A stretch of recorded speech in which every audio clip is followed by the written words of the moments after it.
Et maintenant, nous allons suivre un défilé avec le bataillon.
Soit en mesure de venir, selon des règles préalablement bien définies, aider la police nationale d'Haïti en tant que de besoin.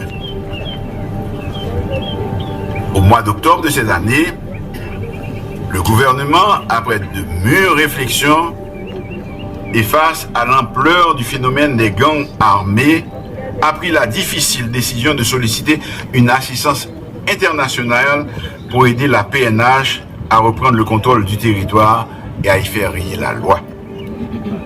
Nous devons, en tant que peuple, transformer nos problèmes de sécurité actuels en une opportunité pour trouver ensemble les formules appropriées et unanimement acceptées. C'est à cette condition que nous éviterons d'avoir à demander tous les 10 ans l'aide des pays amis pour résoudre nos problèmes de sécurité et de gouvernance. Soldats de la nouvelle armée nationale, je m'adresse à vous en particulier pour rappeler ce qu'on vous a certainement déjà inculqué au cours de votre formation. Vous intégrez les forces armées à un moment de notre histoire où le peuple haïtien a choisi de tourner le dos définitivement à la dictature et à embrasser la démocratie. Vous l'avez compris, l'armée crasée Zoa, pas à la mode encore. Époque, côté politicien, dès qu'on utilise l'armée pour terroriser le peuple là, bagage ça est fifi et nini. Pas de place dans la nouvelle Haïti, nouvelle Haïti nous voulons, pour les gens qui ne pas comprendre ça.